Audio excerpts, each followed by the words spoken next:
Stay Alive is a survival horror tabletop role playing game with elements of violence, emotional trauma, biological infection, and may include other mature content or themes.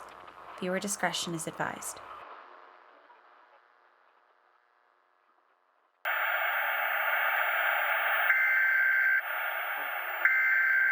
Government officials insist that this is an isolated incident.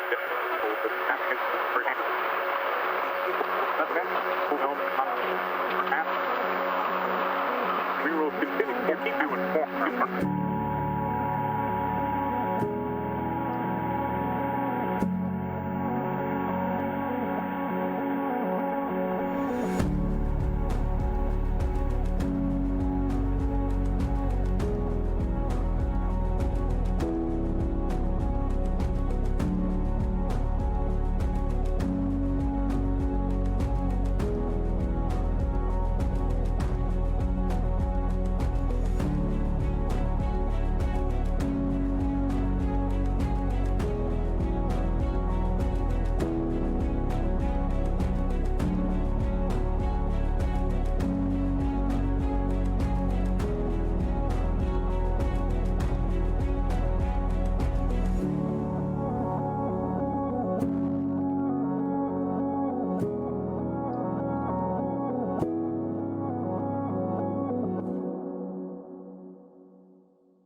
Previously on Stay Alive, Survivor D had a close scrape with a unique breed of Zerk that caused some hesitation and questions as to whether or not an impromptu procedure should be performed. Fortunately, they were interrupted as the moment of praxis arrived. A rogue ARC operative providing something in the form of a way out, briefly.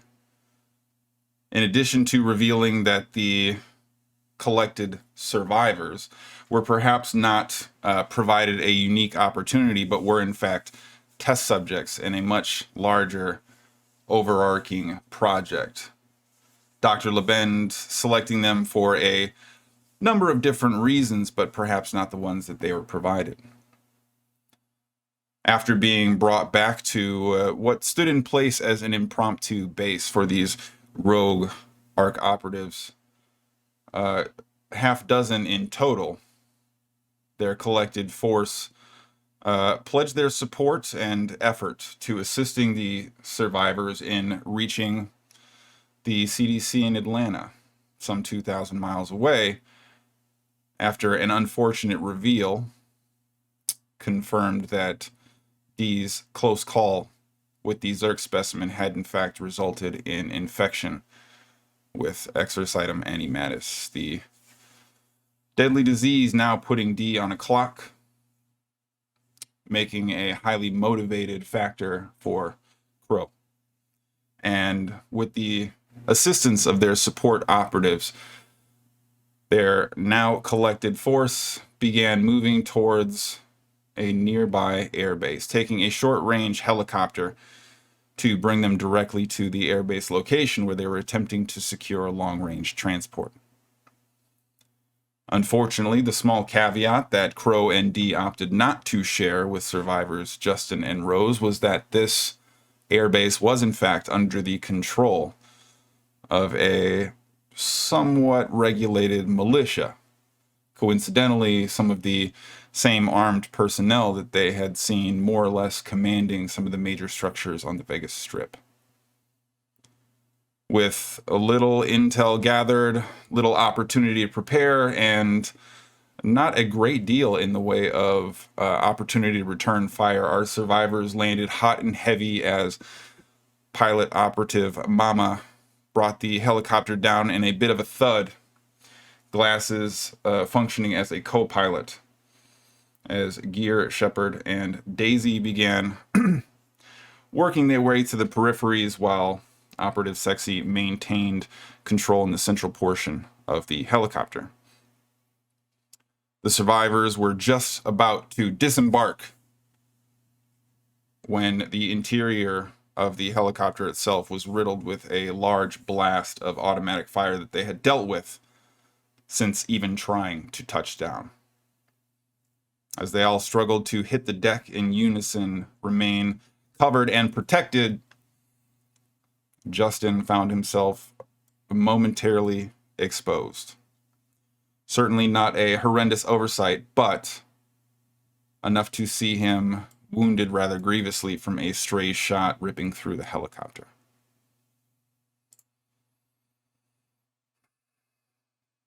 Survivors. You are in the midst of a rather chaotic firefight. Operatives cutting away quickly from the chopper right after it touches down to sprint towards nearby cover. Justin hit and momentarily in shock before anyone is able to make so much as a move outside of the main carrier platform itself. And incoming fire continuing to ring out around you. So, survivors. What happens next?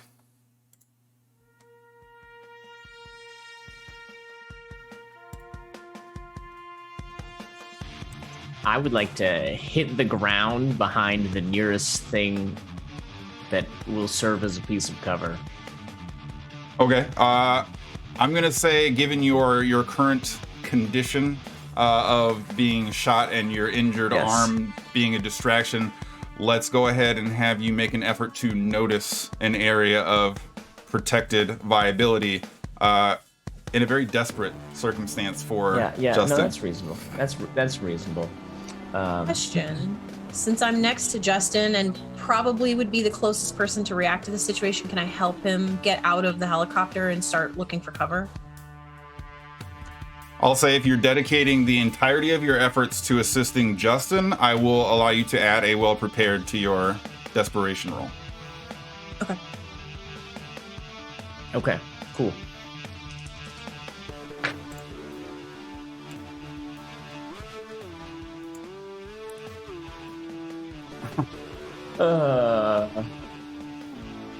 It's not even worth burning the other well-prepared I have. That is a 1. Okay. Justin, in your dazed state, your otherwise highly impacted sense of awareness, the gunfire still ripping all around you as Rose moves underneath your armpit to try and move you in a direction. Your shambling mass leans into her in a way that provides you little direction or anything in the way of the ability to focus on trying to get to cover. A pure mad dash towards the nearest location where you saw an operative tuck and hide away is going to be your best bet. Rose, please roll a d4 for me.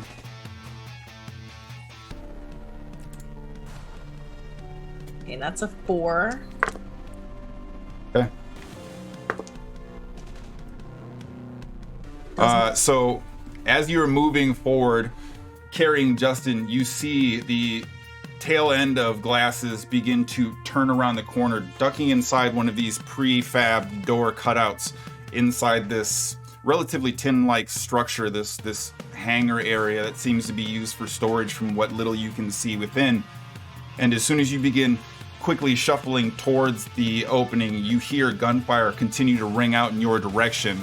Shortly thereafter, you see glasses immediately pop back out and begin returning heavy machine gun fire, laying suppressive cover for your escape from the chopper, allowing you to set down Justin's form. Now you can probably tell the vast majority of your upper right side now drenched in the crimson of Justin's wound, and very quickly Justin is beginning to look a little pale. While this is taking place, Crow and D, what are you doing? We're in the chopper still, so I'm gonna grab D and spend the time, which is what I mainly saw, and make my way over the cover as well. Okay. Yeah. All right, let's go ahead and have both of you make an effort to notice as well, please.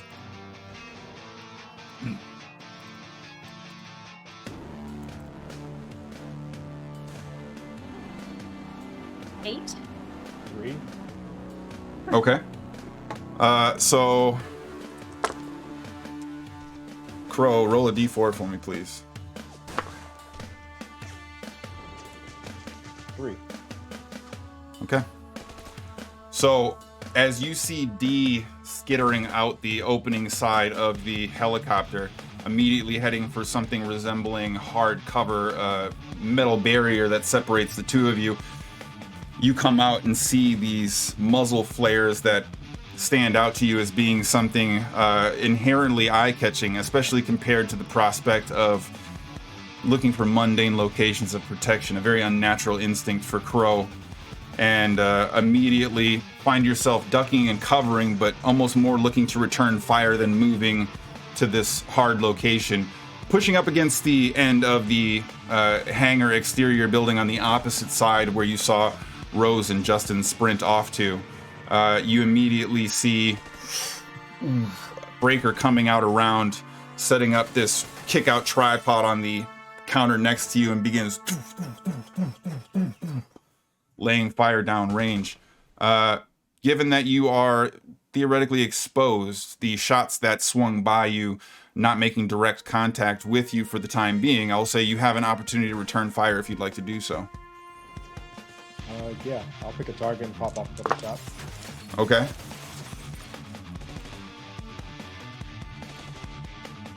You can do so well prepared also. We Accurate. currently have a little hype in the moment, and you'll be able to use that to your advantage. Does a 13 hit anything?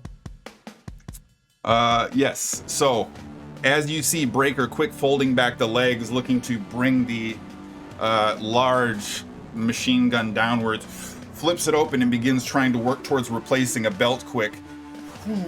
Crow pops up directly over this collection of leaned pallets. This massive 44 caliber semi-automatic gas pistol racking back and forth as number of shots quickly ring out.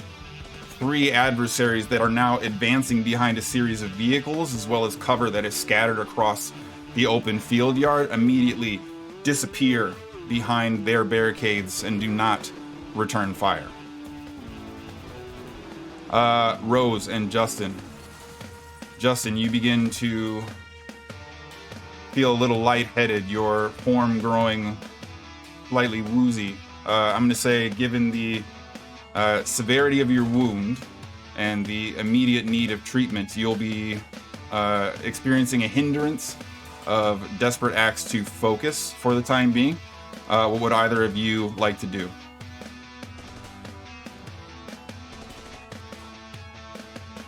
I think, seeing now both of us covered in blood, do I immediately spot anywhere that might be an iota safer than where we are perched up, like basically at Glass's legs as he's shooting? You're inside a structure, and he does appear, Glasses is returning fire out through the front of this sort of open hangar area, but you do have what appears to be a large metallic shelving unit, as well as probably some extended workshop storage type area. So given your options, you can move further back in to try and have a little bit more layers protecting you, but this is reasonably protected, other than maybe being a little close to Glasses' ankles. Okay. I'm gonna turn to Justin and try to kind of, as gently as possible, like grab him by the front of his shirt. Okay. Can you hear me? Can you hear me? Yeah. And Can you scoot this way away from the door? Pressure. Okay. Yeah. Okay. Okay. And I'm just gonna turn my raccoon upside down and dump everything out of it and start digging around to see if I have anything in my first aid supplies that will help me like tamp this down or get this into a moderately stable situation. Sure. I would say that your survivor group had collected at one point a small and large medicine kit. You have very, very basic surgical tools, but you do have a relative abundance of gauze, wrappings, a small tearaway bite top alcohol mixture to try and clean a wound in a very dire circumstance. It's going to be field triage worthy, but it is Sure. all of the elements that you would need. Okay. Where is I'm trying to I'll move Justin's hand away and see if I can get a closer look. I don't want to I want to keep my hand over it to keep it from just bleeding out, but I want to try and get a glance at it to see if it's a through and through or if there's something still in there. So as you move Justin's hand and try to take over, there is this quick immersion of crimson ichor from Justin's life force quickly leaving his body. There is a wound in the front upper portion of his torso. You don't immediately locate a exit wound. Go ahead and make a effort to apply first aid in this situation. Okay. And then okay. So 12. So given what you're able to quickly observe, you begin to prioritize and process and immediately recognize that the bullet might not even have to come out, but what you do need to do for sure is stop the blood. That being the immediate priority, you begin trying to apply additional pressure, filling the wound just slightly, but not so much as to clog it, wrapping Justin's arm and shoulder in this very awkward and sort of immediate patchwork of bandages and coverage, but at least for the moment, with an additional strip pack that seems to adhere well to the skin for emergency surgical purposes. The vast majority of the blood flow has been stemmed for a moment, but Justin is still probably in need of a much more permanent resolution in the near future. Okay. We did eat breakfast, but I'm going to grab one of the mini sodas and shove it into his hand just chug it. I think sugar does something. I don't know exactly. Just drink it. That's what I told you. Okay, fine. Then you should definitely listen. I'm going to say right now, instead of having a grievous wound, Justin's wound is downgraded to severe. He's still shot. I'll take it. I'm going to scoop everything back into the raccoon, and I'm going to grab my, strap it on, grab my shotgun, and I'm going to go nearer to glasses just in case. Okay. And as you begin moving towards him, he jumps back down, immediately kicks out a mag, and goes to throw another one in. Here again, huh? Jumps up over and immediately begins tucking rounds into the above ground area that you haven't quite poked your head from behind. You do now begin to hear some of these ricochets clacking off the wall a little bit closer, a little bit more readily close to your presence. Similarly, on the opposite side of the now slowly unwinding chopper, the black smoke covering up its former functionality. That drift has slowed, the propeller begins to come to a stop, and D and Crow, you find your position being moved in on as well.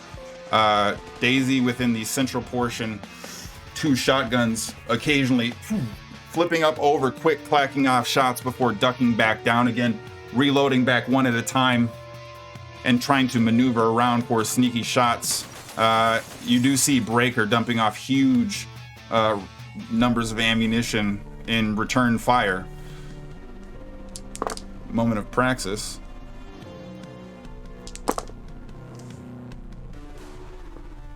Crow and D.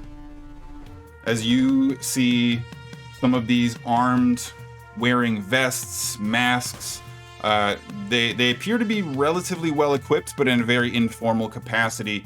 You see two of them begin to work their way in towards the front entrance of this side hangar, probably 50 or so feet away from where you are.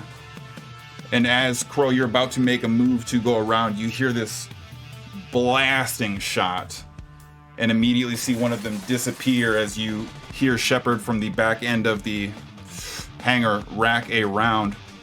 Daisy again popping up, trying to return fire. For the time being, holding off the immediate advancement. Glasses alone on the opposite side. Is joined shortly thereafter by Mama.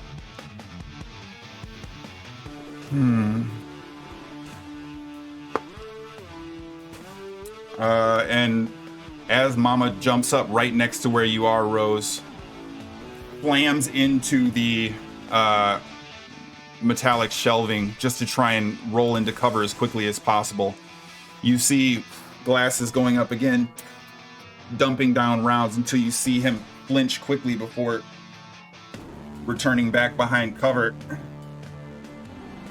Yeah. Ooh. Ah.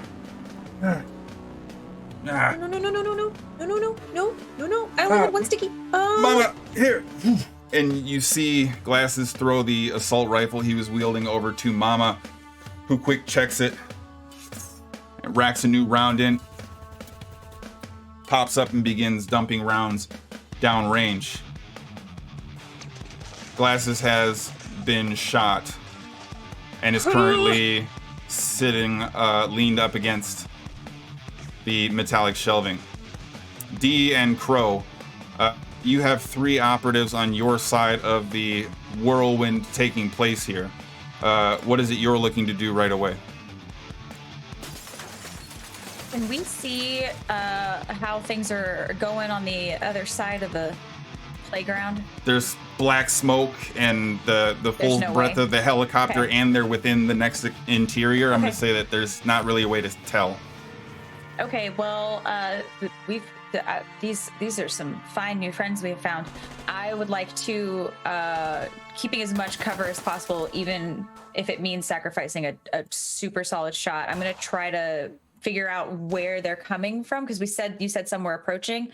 I'm gonna just try to pick off any that I can get eyes on. I'm I'm going to say go ahead and make an effort to notice. Okay. Well prepared. Thank God for the well prepared. You said noticed, so that will be a 8.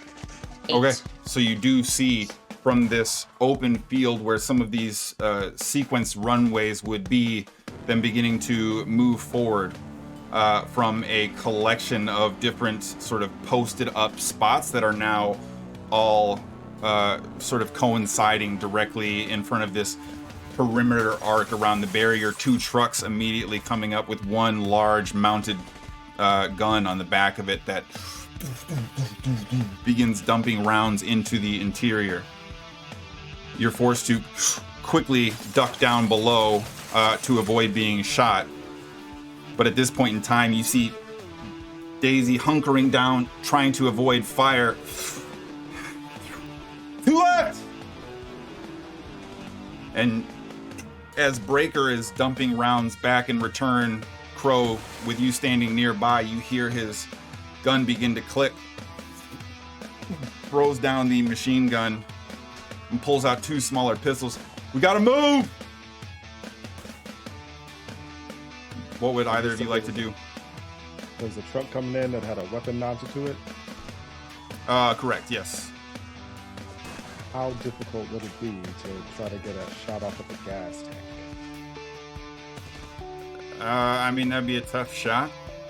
It's moving slowly. It's not quite patrolling per se, but it's definitively a moving target through multiple layers of car exterior that you'd have to try and hit. So I'll let you give it a go if that's what you want to try and do. Yeah, not with the pistol. If I can get something Yeah. a little more distance, maybe. All right, so we need to move. We need to get someplace with better Yeah. cover. Okay. Yeah. If I can, since I saw where people were, if I can swing at least a few shots to kind of give us a little bit of cover as we're moving, I'll do that, since I have an idea of where they are. Okay, sure. I'm gonna have D and Crow, both of you go ahead and roll a D4 for me again, please.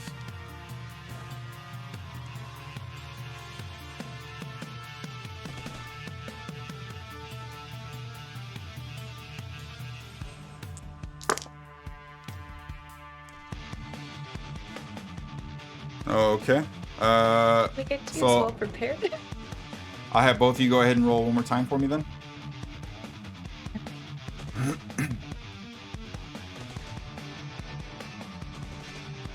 Okay.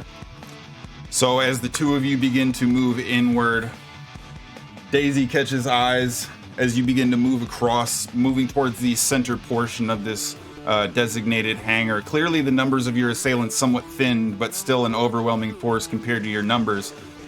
A full-blown rain of bullets begins to cut through the interior portion. Crow taking a small clip through your left arm, rotating and throwing you to the ground. Through and through, not particularly lethal, but still inherently problematic for the sake of your bicep and tricep muscles on the left side thrown into complete disarray. Daisy immediately reaches out, grabs you, drags you behind cover. You'll be all right. You'll be all right. Turns up. Turns back down to hide behind the cover. You see both of the shotguns, these small chest-mounted single barrels, fold away, tucked into this vest before you hear, "I'm out!" Trying to call out. Shepard at this point now sending rounds down range, quick and aggressive. And right, oof.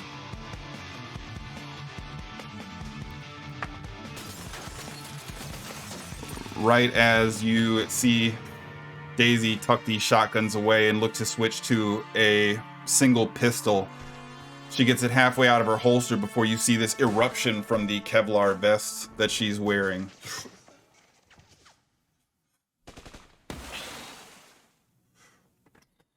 And immediately leans back up against the workbench in the center portion of the area that you were located in. Was that a lethal shot? Was it just one and done? Yes, you're observing a substantial exit wound that not only destroyed the armor, a 1 in a million shot, but extremely devastating. Alright, well, what weapon did Daisy have? Yep. What's that? What weapon did Daisy have? She was just putting away these shotguns, which apparently were out of rounds, and pulling out a small, what appears to be 9mm style pistol. Try to grab it and tuck it if we can, and see if Daisy has anything else useful, and then living, gotta keep moving. Yep. Okay. Rose and Justin, you now see Glasses in front of you holding the side portion of his chest, having difficulty drawing breath as you see Mama looking to return fire at your advancing assailants. What are either of you doing? I'll turn to Justin. How do you feel? Can you shoot? Sure. Just try. Just try. Uh-huh. And I'm gonna hand him the shotgun, and I'm gonna run towards Glasses and see if there's anything I can do. I'm gonna say go ahead and Band-Aid. make an effort to apply first aid here. Okay. 11. Okay, so not that dissimilar from where Justin was shot, except for just low enough where it likely went through a lung. It's going to be much tougher to patch in this immediate circumstance. With treatment is probably survivable, but it would have to be almost immediately.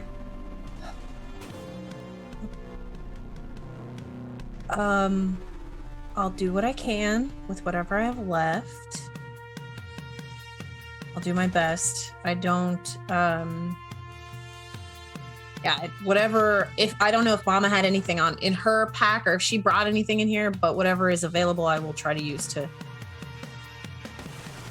I'll give you an effort to notice as the medic is returning fire, a quick check of her belt line to see if there is anything of use. Okay, -1 because my old concussion. Okay, so that is a 6.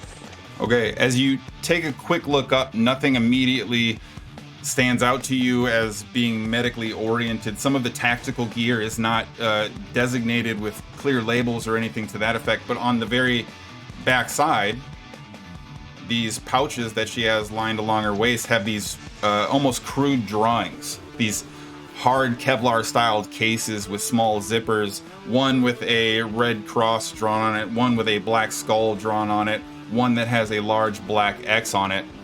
And kind of quickly going up to shift and see if you can find something of use, the small case with the red cross on it immediately reveals some gauze and a pair of latex gloves. The skull reveals this unusual cloth device style equipment, a pair of them that seem to fall out. And then on the red X, or the black X, excuse me, the pouch appears to be empty for right now. Okay, I'm just gonna borrow this gauze and these gloves just in case, because ew. And I'm gonna try and, I don't know, do what I can. Okay. Go ahead and make an effort to apply first aid here as well. Crow and D, your hangar is now being encroached upon from the front. You have one operative down. Breaker begin to move in. Shepard running low on positions to snipe from cover. What would either of you like to do? Are they getting within into 15 feet, or are they still like 30? They're going to be like 35, 40 feet. They're just entering the exterior of your hangar. Well, unless D has a better idea, I'm going to try to pick a couple of them off. Yeah, I'm gonna wait until there's like a pause. I'm gonna be very particular with my timing to maybe try to catch him off guard in a gunfight. Sure. They seem to be pretty intent on focusing on as many of you on the interior as they can. But beyond that, Crow, go ahead and give me an effort to be as accurate as possible with your sidearm. And D, presuming that you're not specifically going for something unusual, I'll say you can provide me an effort to be as accurate as you are able as well. I used my last well prepared and got an 8. Okay. And a 6. The numbers begin mounting, and you see now that despite the forces being thinned somewhat, about a dozen or so assailants in scattered depths are moving your direction compared to the 4 of you left in this hangar. Opposite you, the other party seemingly dealing with their own leftover collection of assailants that are moving their direction as well. Crow immediately pops up, sending more rounds down, removing a pair of your assailants. D2 clipping and disappearing one of your assailants behind some of the debris, immediately moving in through the armory. But in exposing herself,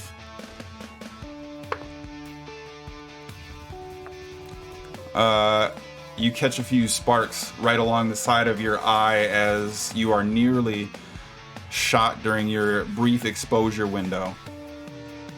Fortunately, not taking any immediate damage. Rose, what was your first aid effort? It was a 9. Okay, so you move over to Glasses, who's still breathing heavy. Oh. Hey.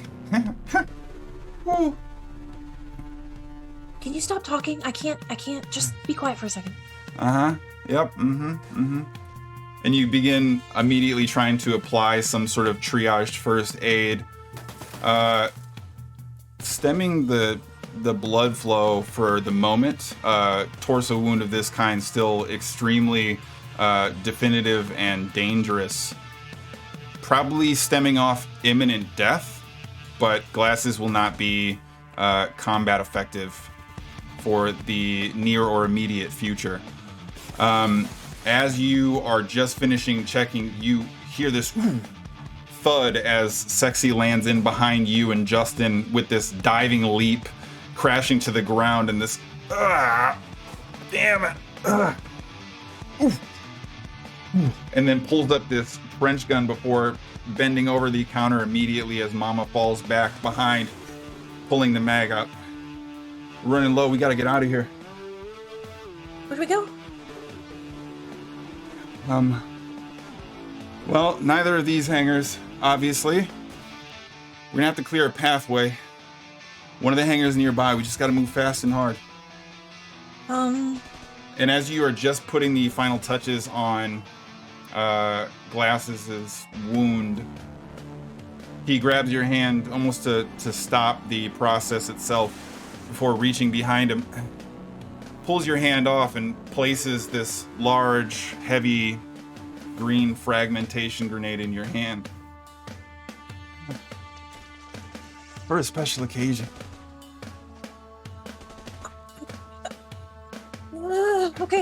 Okay. Sexy Mama, we're moving! Go ahead, clear the way. It means throw it.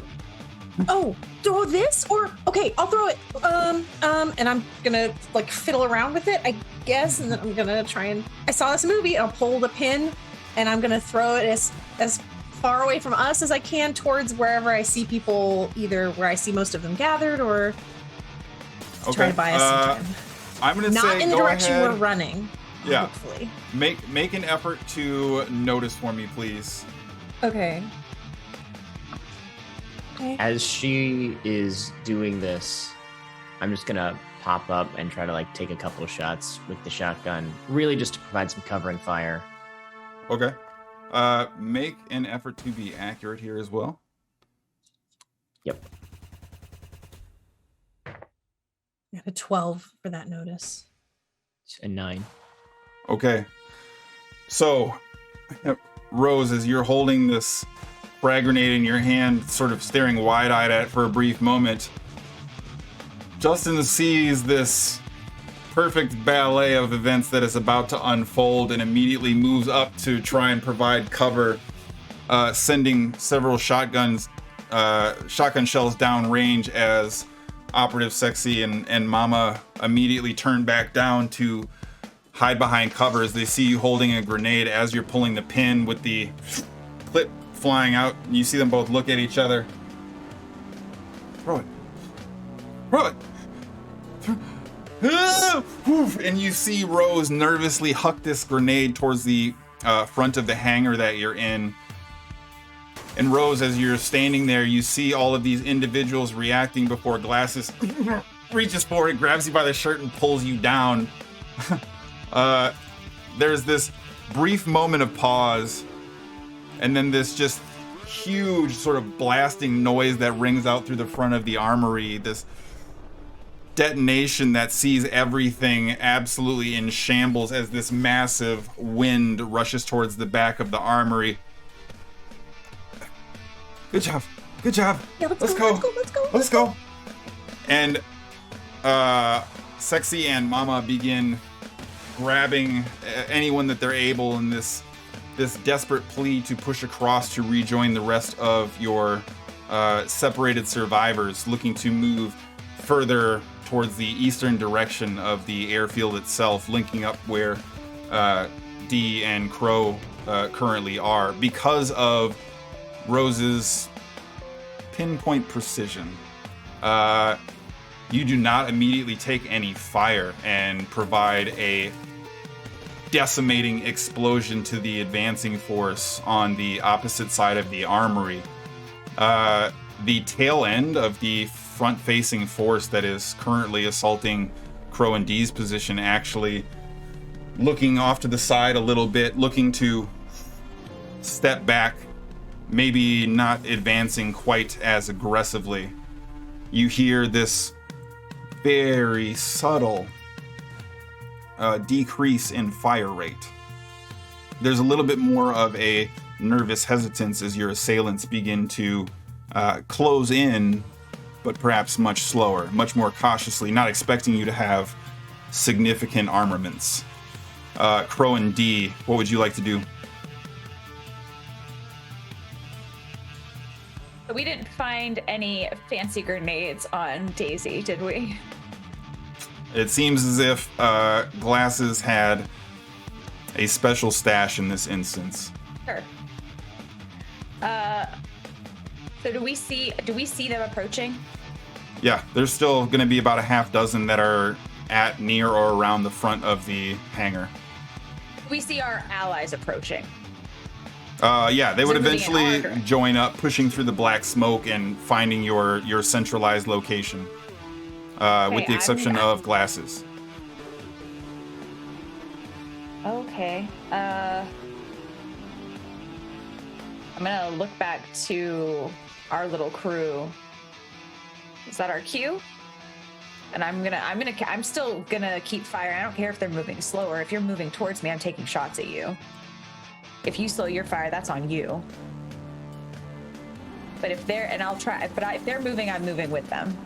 But I'm still firing shots. Okay, go ahead and make an effort to be accurate. So Rose and Justin's crew are heading towards where we are, right? Correct. They're going to be just outside your hangar, looking to push within where your approximate location would be right now. So you're able to basically take your sort of immediate directive before they are able to coalesce the two groups together. So anybody that might be stunned or distracted from that grenade explosion, I want to kind of take advantage of that distraction and make sure they don't recover from that. Okay. I'm going to say go ahead and make an effort to be as accurate as you are able again. Got an 8. 10. Yep. Oof.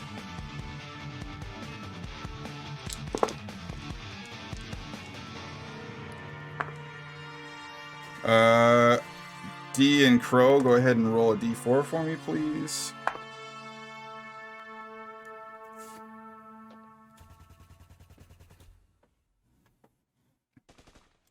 Okay. Unfortunately, we had someone roll a 1. And as both of you stand up to return fire, Sexy moves around the corner and begins setting an assault rifle downrange. Breaker has just finished loading what appears to be the last belt of ammunition, moving towards Crow's position, again, kicking the legs out and trying to return fire. However, after this first burst, you do not hear the big dog from the back of the hangar bark. And a quick scan of the area sees this pair of legs sticking out from behind a table as Shepard seems to be grounded for the moment.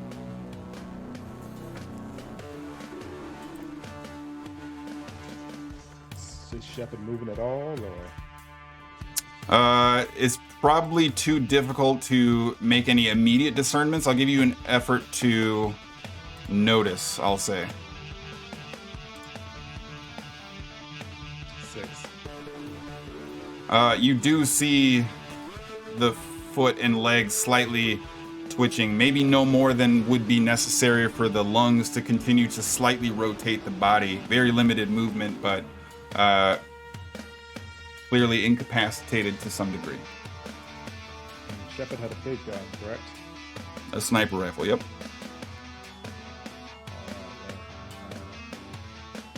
Keep low. I'm going to try to get check out Shepard and see what I can do.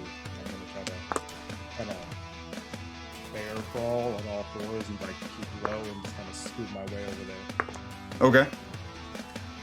Once your force is all sort of amassed up in the same area, you see Justin scrambling in, shirt soaked in blood. Rose also soaked in blood. And significantly delayed behind them, crashing into the door frame of the second armory that you all ran off into first. Glasses leaning in, wielding a small pistol in his hand as he tries to shamble forward.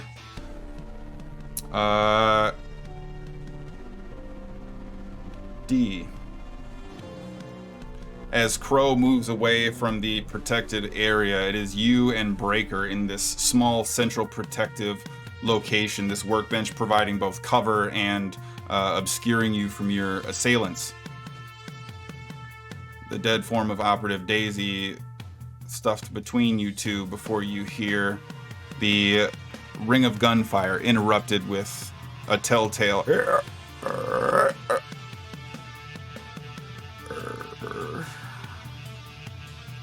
I'm going to say before the virus has an opportunity to fully take hold of the physical, I'm going to have you make an effort to notice for me, please. Oh my god, I just panicked through my dice on the floor. Oh, that was 9. Okay. So, as both of you are behind and in cover, and you're readying yourself to come up with an additional volley of covering fire to help Crow move towards the back, you see Breaker immediately jump up over the workbench, and Operative Daisy quickly go to make a lunge. Breaker seemingly not noticing at all, but quickly turning to take a shot. I'm going to have you make an effort to be accurate in a desperate situation, please.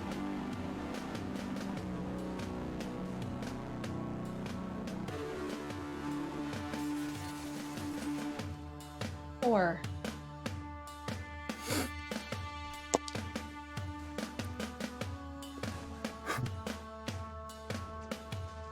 So you see Operative Daisy reach up, grabbing at like the wrist and shoulder before closing jaws directly around the bicep of Breaker, who is quickly drawn to attention, not trying to hit Breaker immediately, having to shift and adjust, taking just a brief moment. You end up firing almost point blank, putting Operative Daisy to a more final rest. And as you see Breaker duck back down, immediately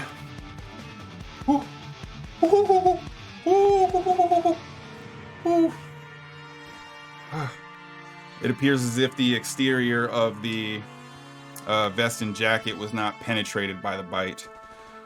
Ooh, that was close, right? Immediately goes back to trying to send rounds downrange. I'm gonna say Mama is going to move towards Shepard, beginning to try and administer first aid, observing that he is down. Doesn't seem to pay you any mind as you arrive at about the same time, Crow, able to collect the rifle with relative ease. You see Mama beginning to look over the fallen Shepard.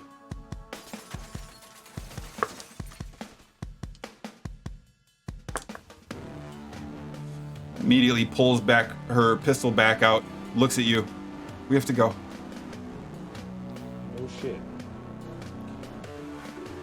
Move it again! And she begins to sweep across the far side of the open hangar. Wait, we're just gonna leave him? No. You see Mama tearing ass across to the opposite side of the hangar. Did I see Daisy get up and attack when they came back? I'm gonna say this is while you're crawling back towards your gun. So this is probably something you would have missed, other than hearing D let loose a relatively close range shot at an angle that didn't go directly outward. If I'm looking out over the battlefield, has any of the people we've killed started to come back yet? Make an effort to notice.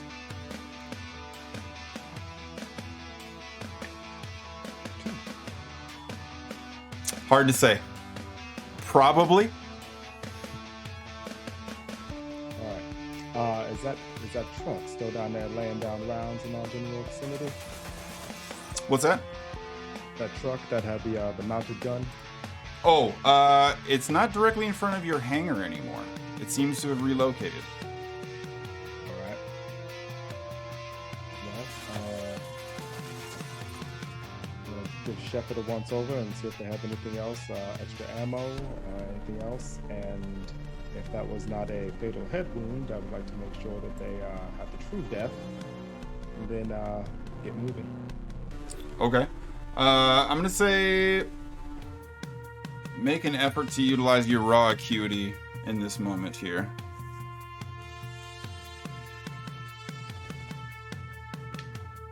Three. Okay. You do a quick once over. Laying very close to the body is actually what appears to be another mag that was about to be put into the rifle when it seems like Shepard was exposed and taken down. The gun itself empty, a small mag of probably no more than 7 extremely large caliber rounds. But that's all you find of immediate value, short of a tactical knife that's still secured to the chest. Definitely take that knife and instead of wasting a bullet, I'll use that to make sure that Shepard rests in peace. Okay. I'll say with Crow's brawling ability, we'll make that a given on a otherwise incapacitated target. As you begin to maneuver and put yourself in position, Rose and Justin, you see the operatives beginning to try and sweep across to the opposite side of the hangar that you're in. What would you like to do?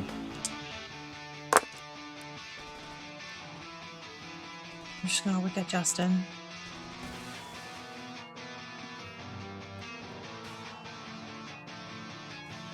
Seems like a really bad place to be. I feel like we need to keep moving here.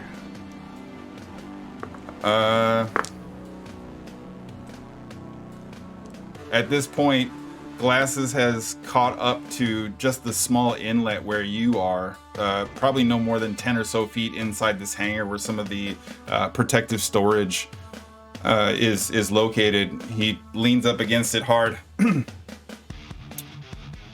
When you're ready, stay low.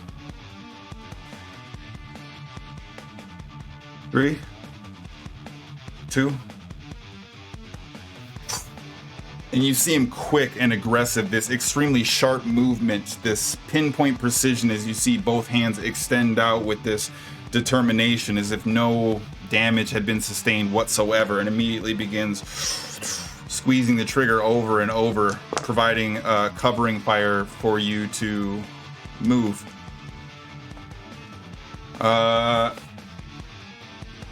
I'm just gonna say both of you can go ahead and make an effort to be deft, or I'll give you fitness as well.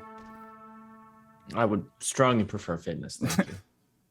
Fitness or deft? Yeah. Okay. Yeah, well.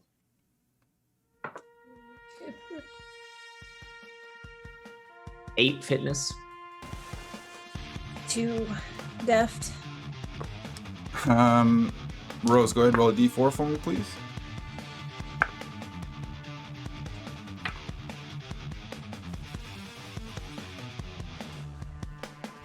One. I need you to roll another d4.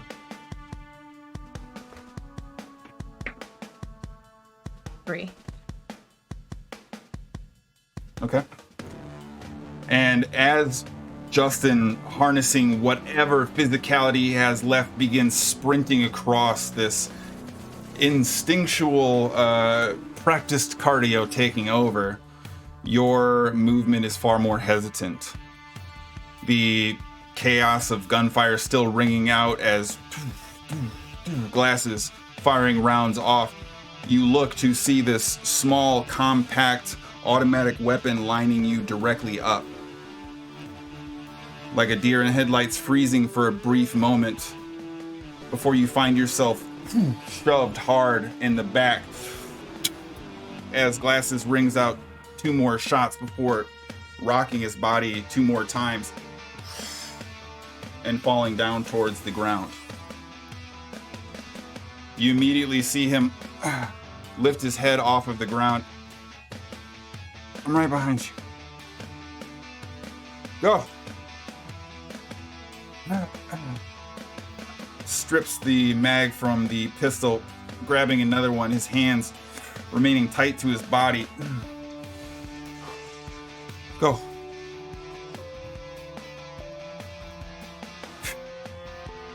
And he turns and begins to focus back, leaning up against the cover, providing you a opportunity to move onward, catching up with Justin directly behind. There's another gap in expanse between you and the next armory. But directly within, you do see a large carrier frame helicopter. Breaker, Mama, Sexy, all moving that direction at the same time, taking this staggered leapfrog approach as they try to cover your movement across. I'm going to say D and Crow, you can make an effort to be deft or use your fitness.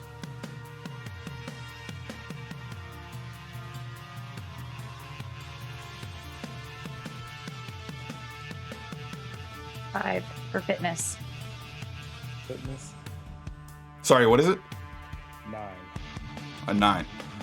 So both of you sprinting across seemingly without issue as the operatives continue to lay fire. Mama's magazine immediately clicking back as you see the slide propped open right as you reach the apex of your transition to the other hangar. Leaning up against the inside, you hear Mama saying to her cohorts to quick run along. Whoa. And as Sexy and Breaker begin to move across.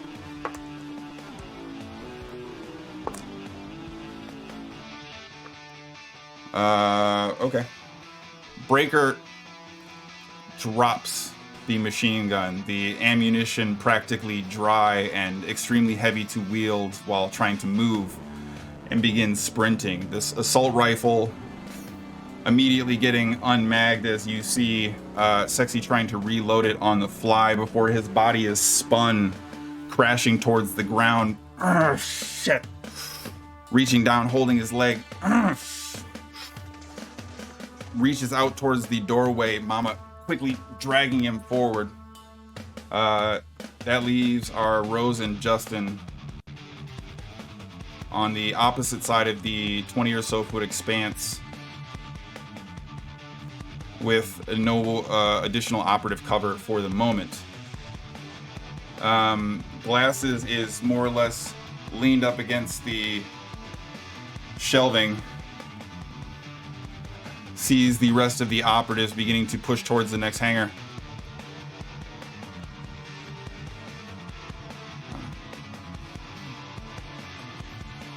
Looking to harness all of his available grit. You see Glasses fight to his feet. Place his hand, just keeping himself upright on the interior portion of the door, holding the pistol up and looking at both of you. Right behind you.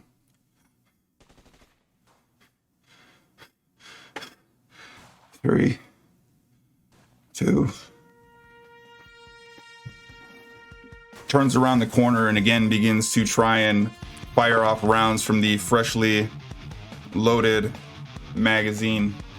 I'm gonna have Rose and Justin give me a fitness and or deft effort once more, please. As we're going, I would like to somewhat intentionally try to keep an eye out for people that are gunning for Glasses. I'm going to try to, just if there's anyone specifically shooting for them, I'm going to take them out first as we're going. Okay, sure. Go ahead and make an effort to be accurate as Sure. well at Sure. in a desperate situation as you run and gun on the fly. Rose? I rolled a 5 for deft. Okay. I got a 12 on fitness, and I'm going to go ahead and use my last well prepared for accuracy on that roll.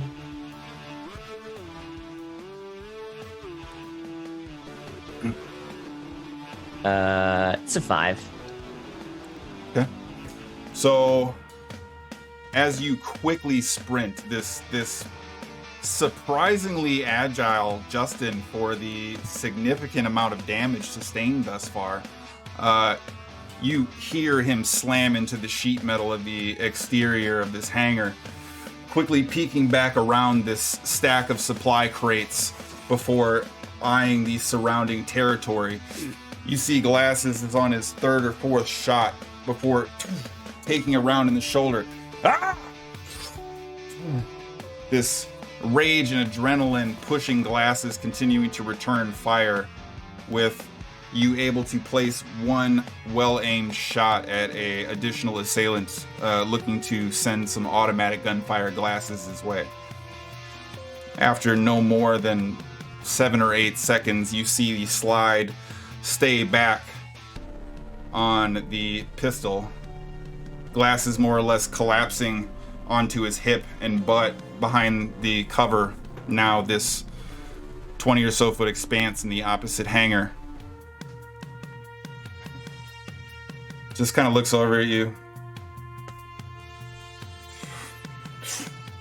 throws the pistol your direction. Right behind you.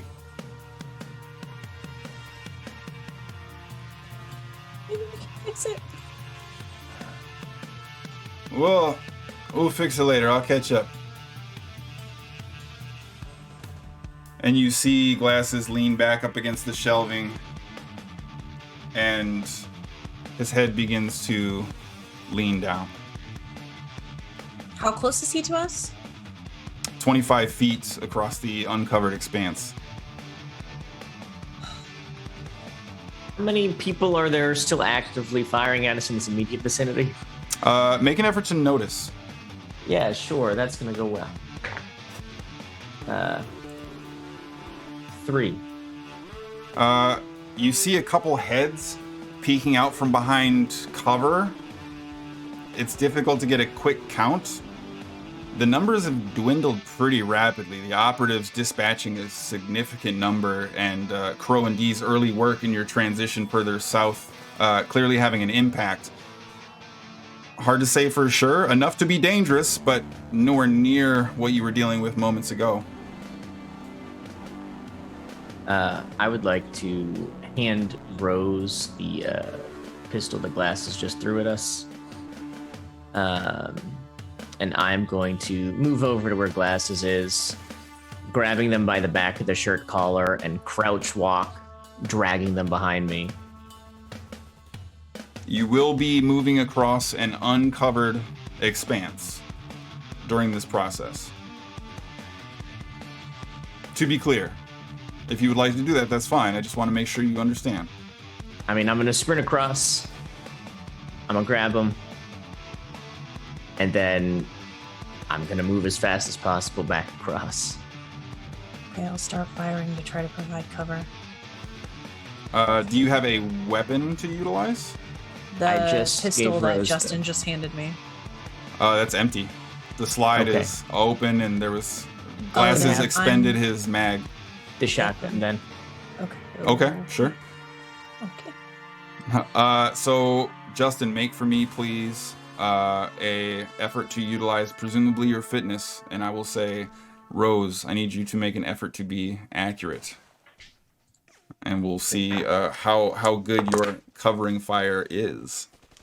Is it possible for me to use that sniper rifle and try to maybe take out anybody that might be aiming towards them? I'll give you accuracy at disadvantage if you'd like to try and put a round through the door frame as Rose is pushing out to provide cover fire. 13 fitness. It was a 9 for the accuracy. 7 Okay. for my accuracy. Okay, so 9, 7. So as Justin begins to sprint across, this reckless disregard for any of the surrounding circumstances, going for this immediate dive to the open doorway. Justin's form covered in blood, glasses matching similarly in the moment. You actually see one of your assailants had gotten rather close and was about to lean over their small sort of storage crates in between these two areas, looking to fire off rounds at Justin before this massive red sticker emerging on this otherwise tan vest completely crumples them to the ground. The smoke lingering from the end of the shotgun rose as you quickly rack another round and begin to try and fire off another before you hear your shotgun also click. As you see two more assault rifles at a distance looking to scope, no more significant advancing force, but there's clearly some of the more tactical savvy individuals hanging back for a brief moment. And as you catch the wrong side of the reflective scope, you see the entirety of this glass and plastic container explode as the assailant disappears behind the edge of the armory beyond. Crow providing a perfectly placed sniper round to try and provide cover. Justin, without anyone having an opportunity to shoot at you on your way over, two more assailants removed, and you arrive at glasses. I'm going to say go ahead and make an effort to utilize your fitness in a desperate situation to bring both of you back. That is an 8.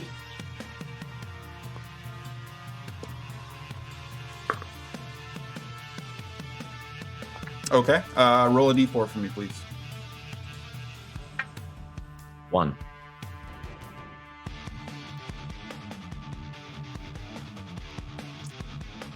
Okay. So, Rose and Crow, as the pair of you are tucked up directly inside this doorway, you see Justin struggling to throw glasses over his back, gets him situated just enough where this power squat upwards sees Justin carrying glasses directly across the shoulders in this fireman's carry style approach. Having to adjust to the shifting weight, not really able to accelerate quite as quickly, you begin charging forward, only to see Justin stumble forward and glasses go tumbling across the expanse. Significant pain immediately stinging you as your leg takes a round through the back of the calf, causing you to stumble. A relatively simple flesh wound, certainly something that is treatable and not immediately lethal, but hinders your mobility to some extent. I'm also going to say, Justin, please make an effort to harness your grit in this situation. Yep.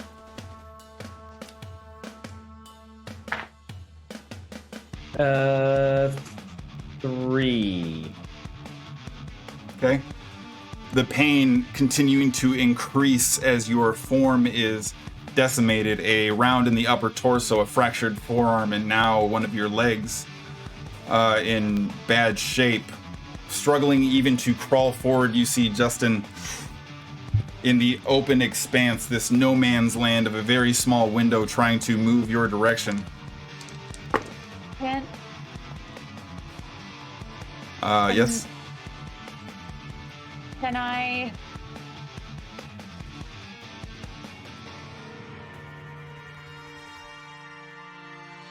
Can I go try to grab him and drag his ass back to cover? I will, I'll provide you an effort to utilize your fitness or physique for this.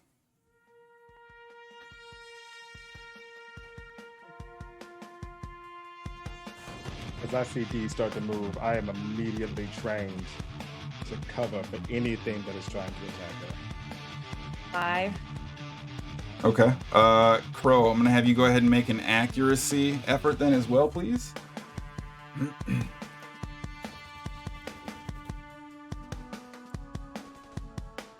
12.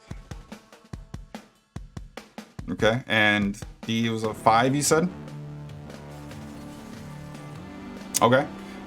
So I'm gonna say, Justin, go ahead and make a fitness attempt. But you are going to be well prepared, but it'll also be a desperate situation with D's assistance here. Okay. All right. Okay. So. All right. Then with the well prepared, I get a D6 on physique rolls. So. Okay.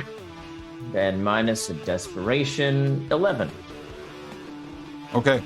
At D's stern insistence, you are dragged to your feet, hobbling, barely able to make your way forward. But at this point in time, you hear the blades of the helicopter beginning to whir up as Mama is now in the cockpit, immediately shifting things around.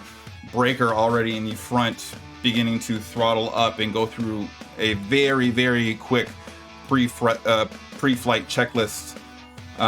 Sexy immediately in the open window. We gotta go! Come on, move! Let's go! Poppy, leave him! Come on! However, D and Justin do arrive at the threshold of the hangar.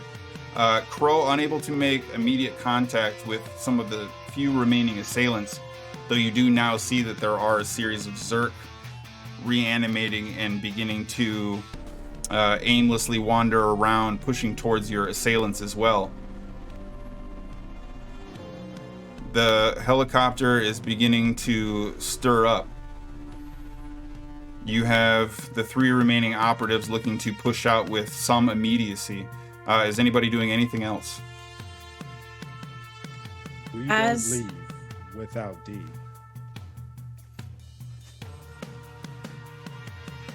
As they're getting back to the threshold, I want to like get down on the ground, and I don't want to crawl out there where there's no cover, but I want to try to like, because Glasses is still out there, right? Yeah, he's probably only about 5 or so feet beyond, so he's not that far away. Is it possible for us to drag Glasses along? Mindy was prepared for Justin to do that, and Yeah. us and her to reluctantly. If we're close enough, if he's that close, D will help.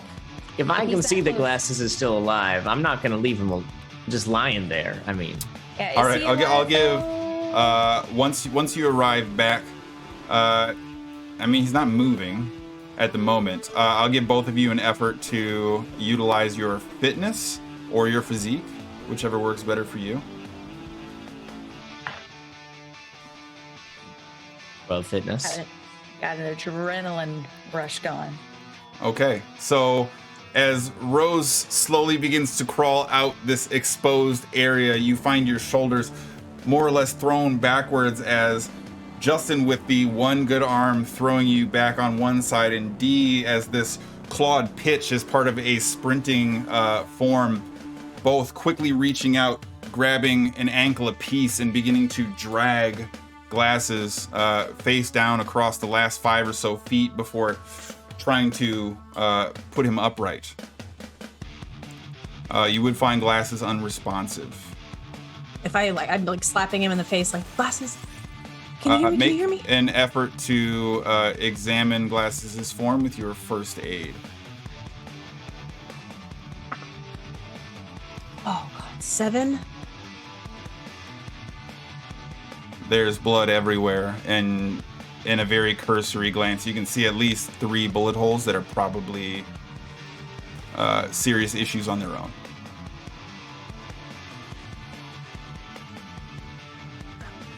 I think I'm just still trying to shake him a little bit, like starting to cry. Come on, come on, come on. If you just wake up, we're almost there. Like shaking a little harder. Game Master. Can I pull the 44 and just take Glasses' head? make an effort to be accurate. I see this. I will pull Rose back. 8. No, I don't let go. I'm like, hold on. We can We roll. can fix it. We can fix it. And Rose. after your last slap, D grabbing you away, trying to shake sense into you before you see Glasses' form slumped over in its entirety. A wound not as open to interpretation inflicted from Crow's nearby range. Get your asses in the chopper now. Now. So we have to go. Justin? I'm gonna help Justin whatever little distance we have left to get in and situated, make sure Rose also gets her ass on the chopper. Justin clearly in bad shape, but with the tried and true, well-toned form is able to continue to slowly make his way there. Operative Sexy in the open door looking to return fire, just momentarily suppressing the few remaining assailants that are still looking to aggress upon your position. Rose, with the rest of your fellow survivors pushing in, are you looking to do anything other than board?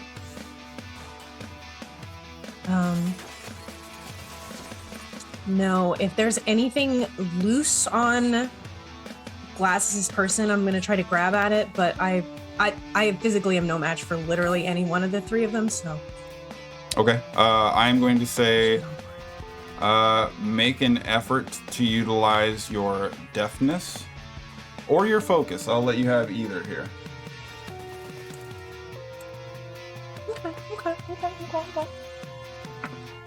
Okay. Focus is at desperation still because of the concussion. Hold on. So that's 10. I'm going to whisper you. Good. All right, so collecting the additional equipment. Rose finding something rather high-end, at least for the moment. But eventually able to make it onto the helicopter as you see Mama beginning to ramp up as Breaker pulling back on the stick, looking to try and increase its rotational amplitude, hovering under this almost covered area, looking to get just enough lift off to aggressively push out in this extremely risky and dangerous maneuver.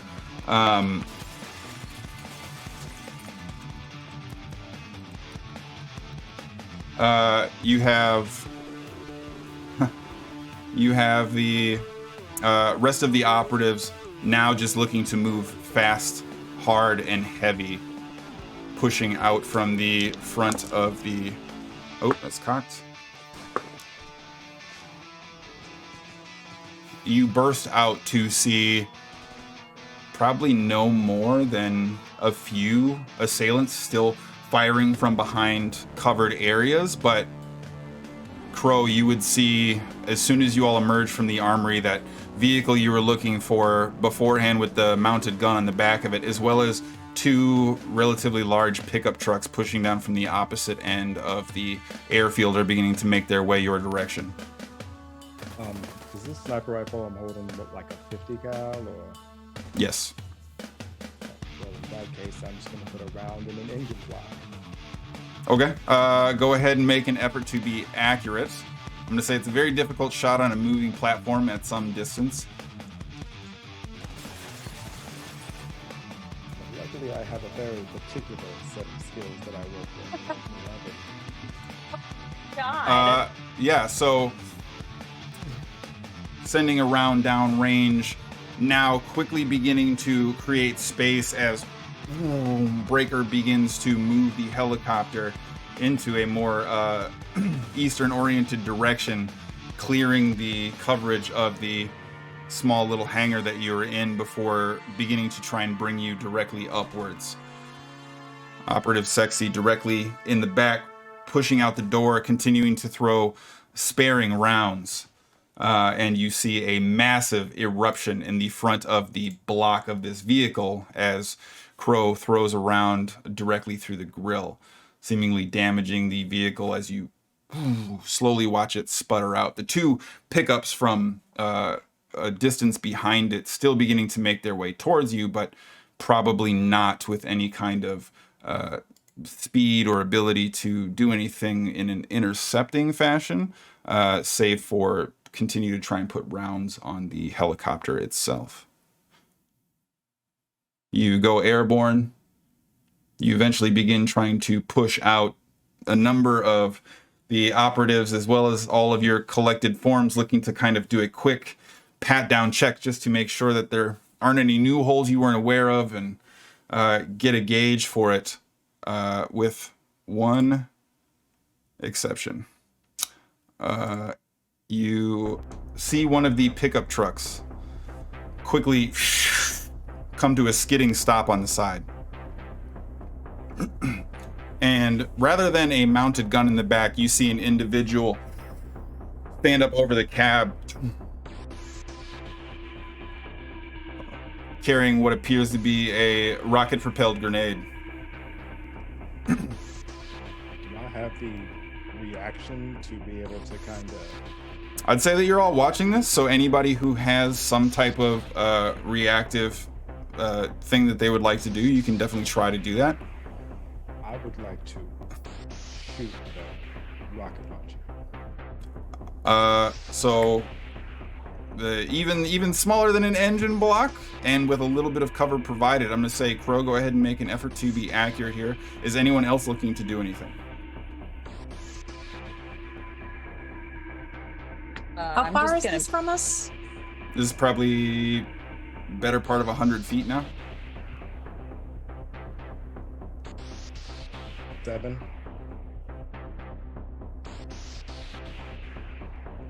Is anybody taking any additional reactions in the moment? If I do a quick scan in this chopper, is there anything that looks like it can do more than my little baby pistol can?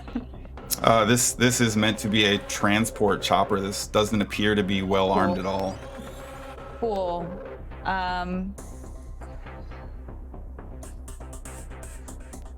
gonna just Mama's flying, right? She piloting us?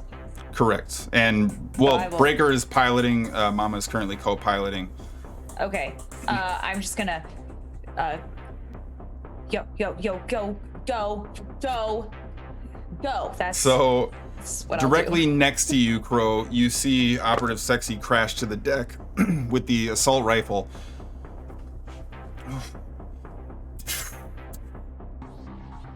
And the bolt locks back on the third shot.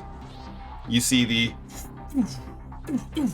bounce directly off the top of the pickup truck's roof.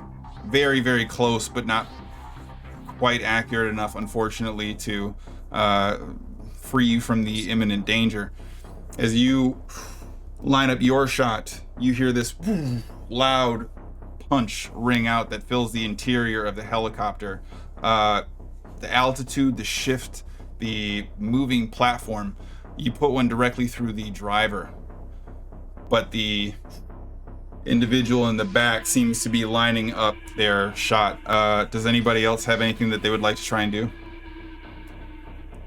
3 rounds left in this thing. If I can take another shot, I will, and I'll try to aim for him. I will give Crow one more stab at this using the remaining ammo. You say Operative Sexy ran out of ammunition. Mm-hmm. I have 2 AR mags. Can I? Are they? I don't. Sure. We'll say why not. Don't miss this time. Okay. And then Justin and Rose, are either of you trying to do anything? I honestly think Justin is a little bit stunned, and maybe like He probably doesn't know what's going on. I imagine he's collapsed on the floor of the chopper at this point. Okay, sure. I'll definitely buy that. And then Rose, is there anything you're looking to do at all? From 100 feet away, okay, I'm aware of what I grabbed, right? Like I know what it is because There would be text on it indicating to some extent, sure. Okay, can I? Can't throw anything that far. I'm gonna lay down next to Sexy and try and like get as low as I can, and I'm gonna try to point it at his eye and his face. I just want to fuck him up a little bit, cause him to miss. Okay, I'm gonna say make an effort to focus for me, please. Oh, God, okay. Okay. And then you had an 8, is that correct, Crow?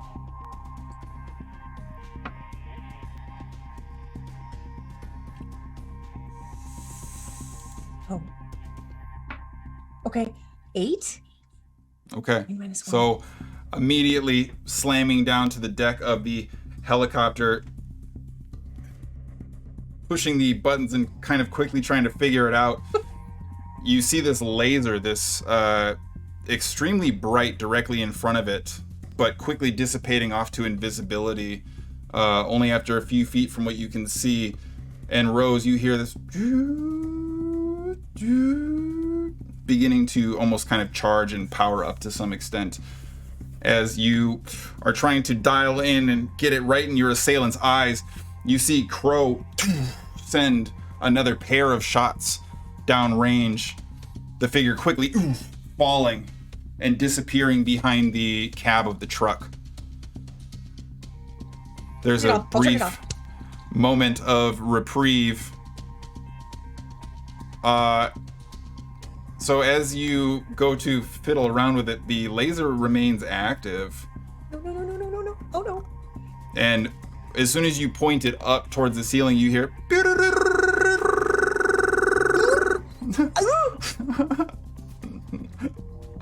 I'll put it back out. And as you do, you immediately see the assailant kind of scrambling to his feet. Crow missing, perhaps just by one, a lethal immediate kill shot, and slowly begins trying to.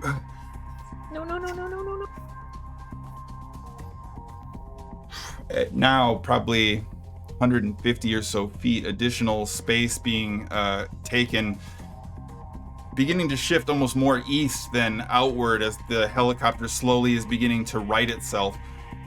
Rose having to almost lean out of the helicopter door a bit to keep this laser on target.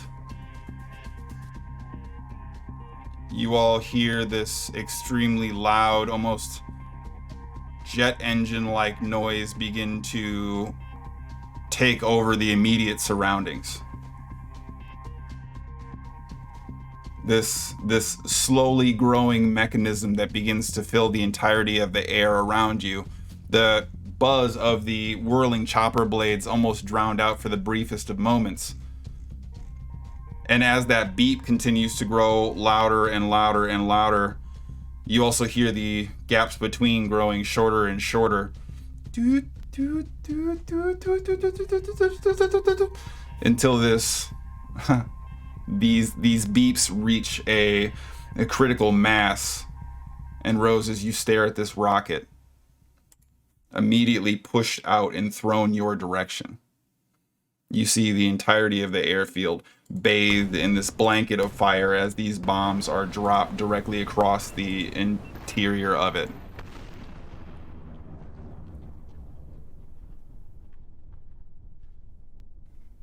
That is a damn beautiful sight. I don't know what the shit you did, little bit, but good work. Can I turn it off now, or does it auto function? I don't. You immediately hear it begin to slowly power down. Justin sits up. What was that?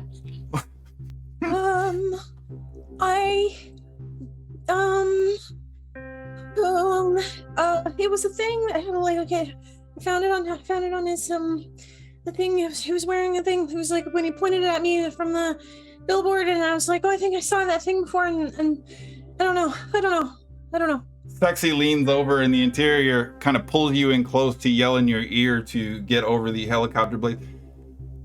That was awesome. That was awesome.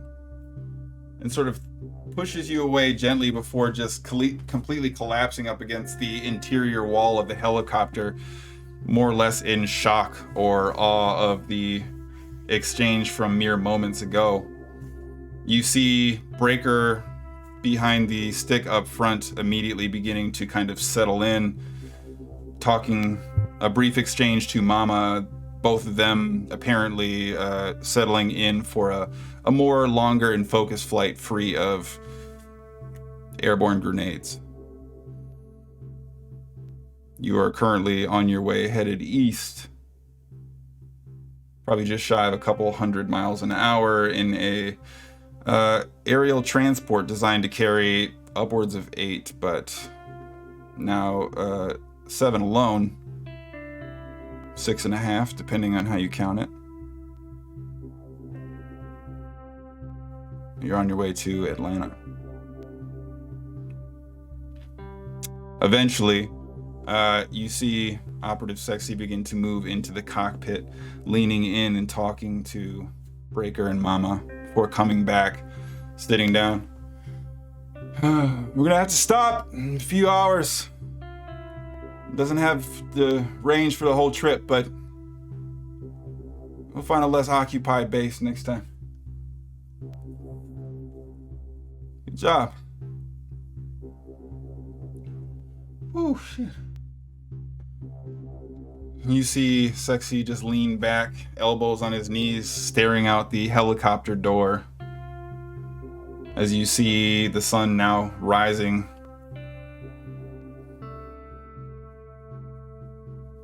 Is anybody looking to do anything as you are being escorted further east?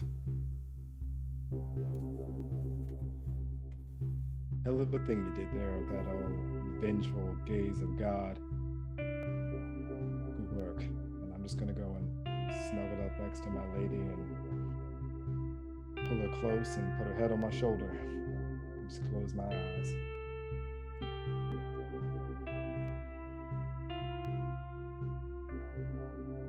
Before I get too cozy, I'm going to just quick, because I know we've got some gunshot wounds. I don't have a lot to do anything particularly helpful, but I will try to tie off things that I can. I'll definitely do that for Crow, probably last, before settling. That's just, yeah. Sorry, you're still sexy. I'm sexy. Yep. Yep. Rose, Justin, are either of you doing anything? As soon as the danger is past, Justin just lies right back down, right? Like he hasn't even bothered to get into a seat at this point. He is just on the floor, on his back, laid out, and Sure. probably just passes out from blood loss, if we're being honest. Okay, sure. Is Rose doing anything at this point in time? I think the majority of this leg is going to be spent sitting next to Justin, like occasionally checking his vitals. I've seen them do that on TV. Is he still breathing throughout the next few hours, kind of a thing? Sure. But I do, before we settle in, I want to get closer to the cockpit, or Okay. get closer to where Sexy is. Mm-hmm.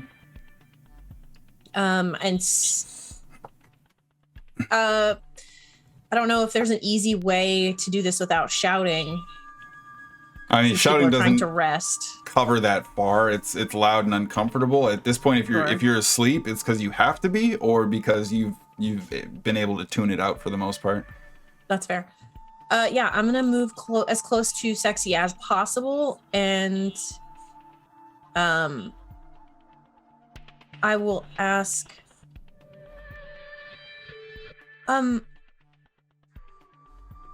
who tells the rest of your friends what happened? How do you get word back We're back. to the base where you were before? We're all disavowed. We're not supposed to be helping you at all. We weren't even supposed to talk to you. We went rogue the second we helped you out.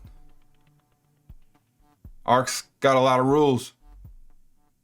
They don't like operatives that don't follow them.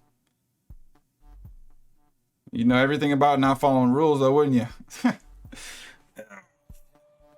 Not really. I'm not Poppy. I'm just going off of what I hear. If you'd prefer I call you something else, that's fine. When was the last time you saw me? Before this time? Before right Let's now, see. yes. It was tacos, and then I won go fish, and then beans, tacos again. 8 days? Do you remember where I said I was going? You said you were looking for your sister. You weren't sure where they were headed. Said you linked up with some folks that were looking to help you out. Some group that was well protected. Said they had some tickets to the Ark, some guaranteed thing, whatever. I don't remember exactly, but I don't know. You seemed pretty convinced they were a rough and tumble bunch, so we didn't think anything of it. I told you this. Yeah, I'm sorry. Was it a secret or something? Look, I've had a really long morning. Are you like playing? Is this do you a want joke? a soda? Or... No. Do you want a soda? I would love a soda. Okay, I'll pull out my second to last little mini Pepsi or whatever it is. Oh, this is darling. Could you just, open it? Oh yeah, I'll open it and I'll look him over if he has anything I can address with what few bandages and Windex I have left. I'll slap a coat of paint on it, kind of a thing. But I'm out of. Make a effort to apply first aid. Oh Jesus. Okay. I mean, 13.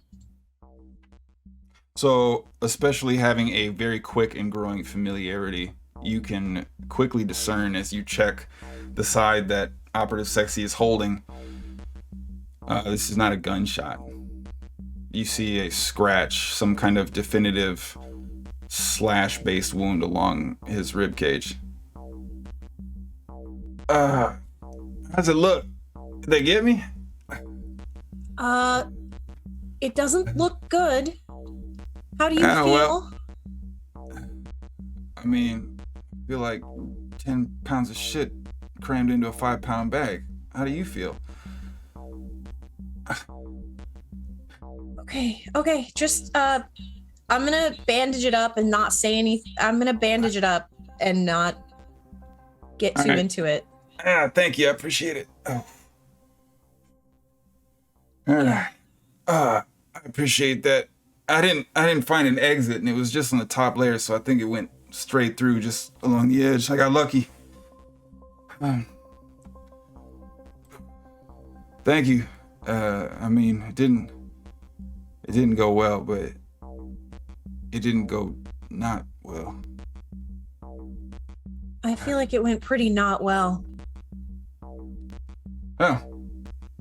Goalposts are wherever you need them to be in our line of work.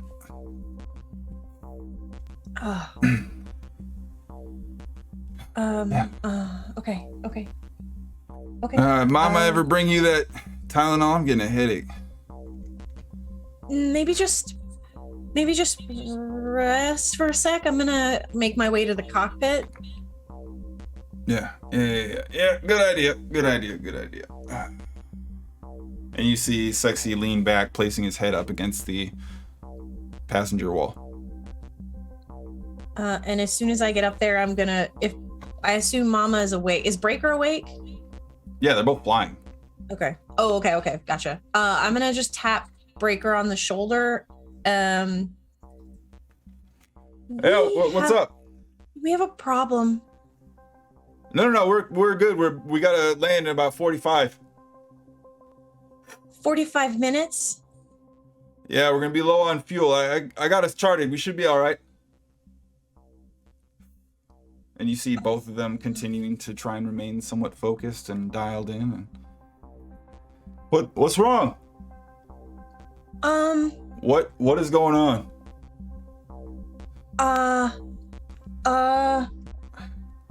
We Sexy is he got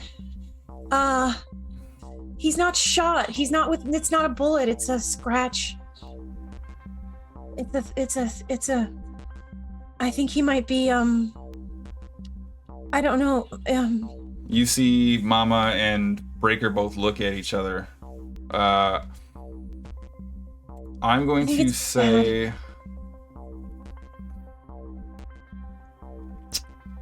make an effort to be diplomatic. Or influence. I'll give you either, really.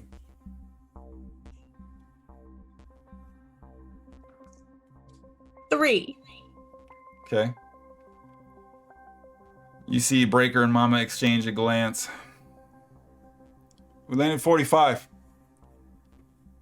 And both of them shift focus back to the front, but you see them kind of looking over at each other pretty overtly while this takes place. You come back, Dee and Crow are kind of leaned into one another. Justin, significantly paler than when you first set out for the day, but laying down on the ground.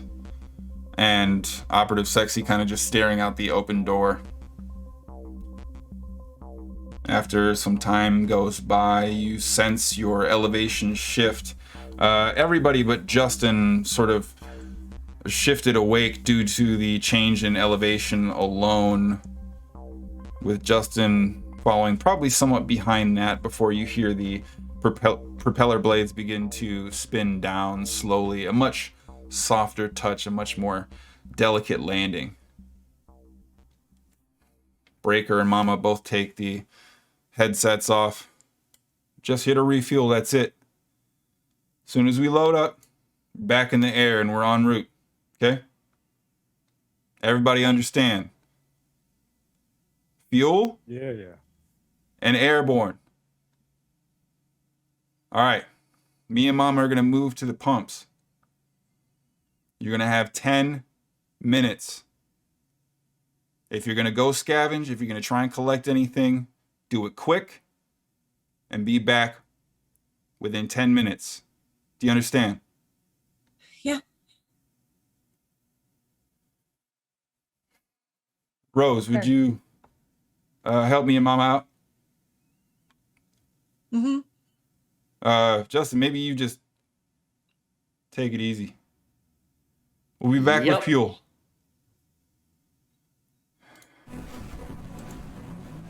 All right, we'll see you back here soon.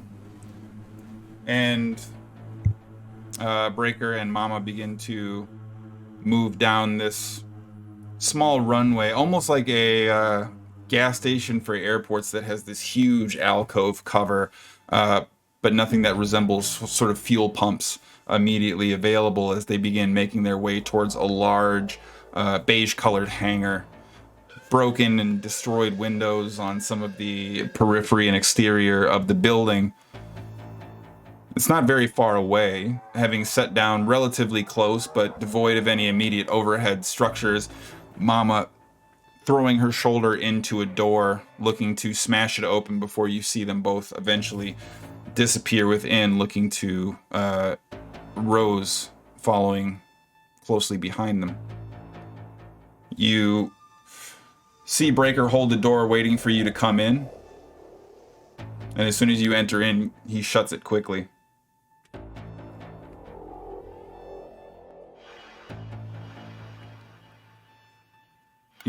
You saw your friend scratched, right? I know that I know we have to get to Atlanta. I'm talking about, yeah, Sexy. Yes, but yes, both. Sexy got scratched. I think it's bad. And you see Mama kind of grab him on the side. We don't know how long he's got. Break it. We don't even know how long any of us got. He might not even be infected. I don't know how to check. It's best you steer clear. We got to make a choice. No. Justin's in bad shape. Dee's already infected. We're exposing ourselves to significant risks.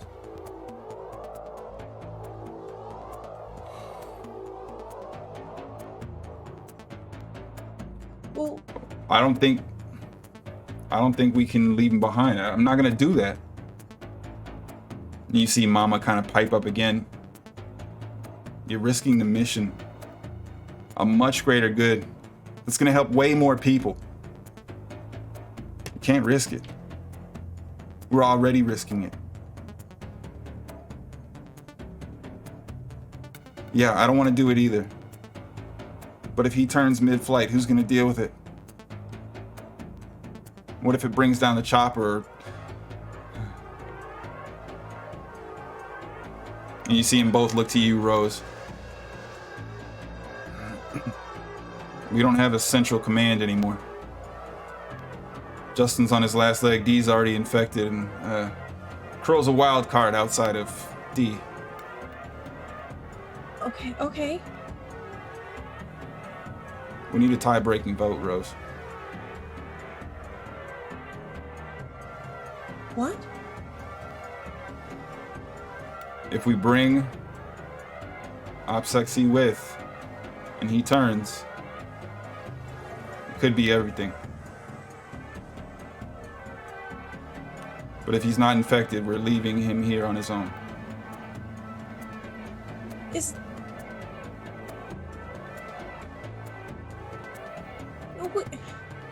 Well, is there a way to check and see? Like, can we see? We can wait, and we can be airborne when he turns. We gotta make the call before we take off again, Rose. I'm sorry. Maybe we can, maybe we can tie him up or something, and then if he turns, then we can just kill him, and then if he doesn't, we won't. I feel like a lot of people are dying, and it's kind of my fault, and I don't want to do this. Rose.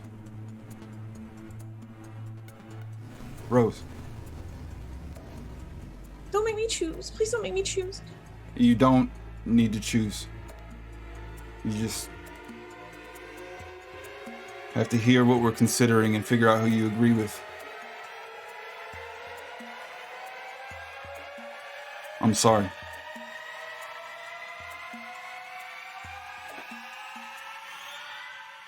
What do you want to do?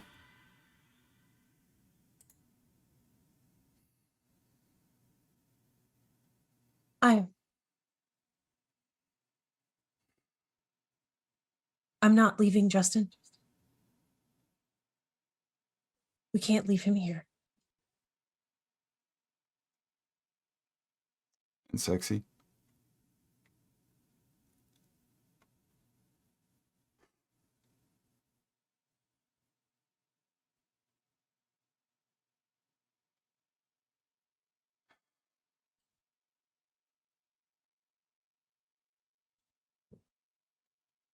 We'll leave him here.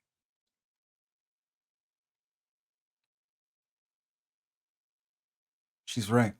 We can't risk it.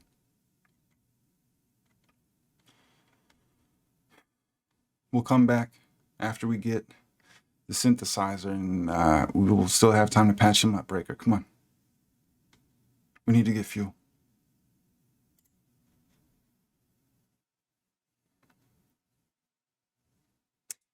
They turn and begin pushing deeper into the interior of the hangar. Wait, you have to tell him. I'll talk to him. I'll talk to him. Just for now, we need to get fuel. Focus, Rose. Just gotta focus. And Breaker turns and begins pushing back into the interior. I will also Out. start looking for anything useful while we're in here. Okay, make an effort to notice for me.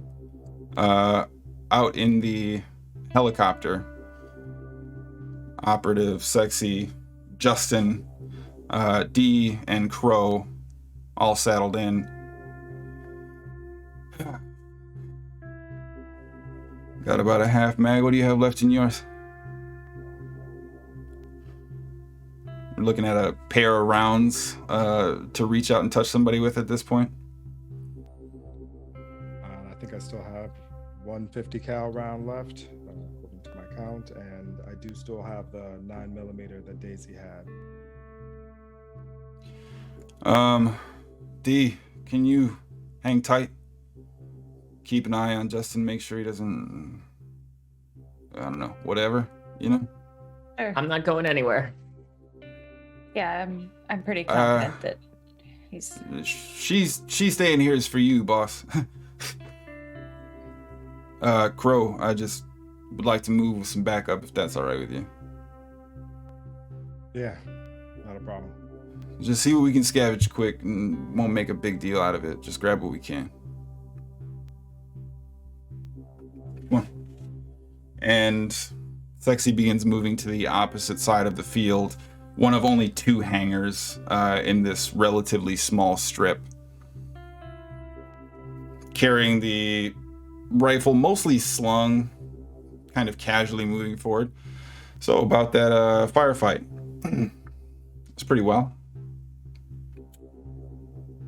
Yeah. Haven't been anything that serious since about 7 months ago.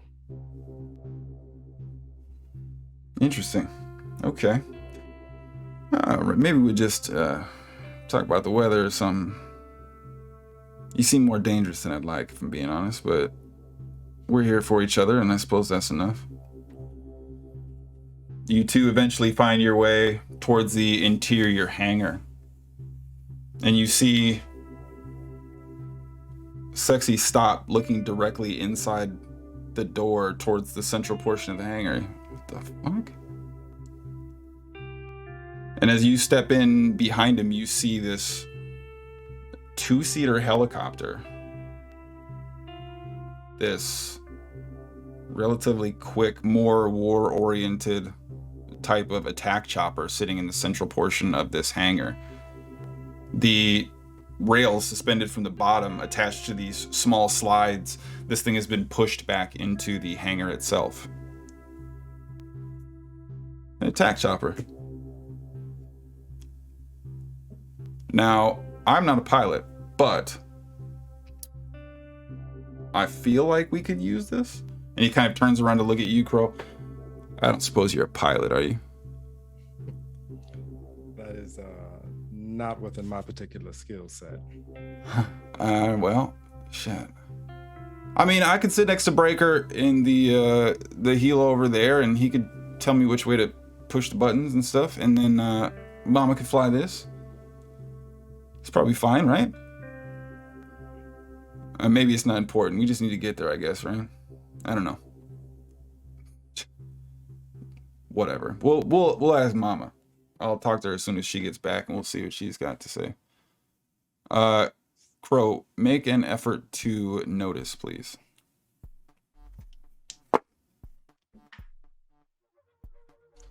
Dos. So as both of you begin slowly making your way around the chopper, looking to take in some of the unique facets of it, it seems well armed, has a number of different weaponized payloads attached to it. He looks up over the front of the cockpit, just peeking past the nose to speak over. This thing has got an entire armory on it. Have you seen this shit? I mean, and then from the left side, you see this gun butt come across and strike Sexy in the face, knocking him to the ground immediately.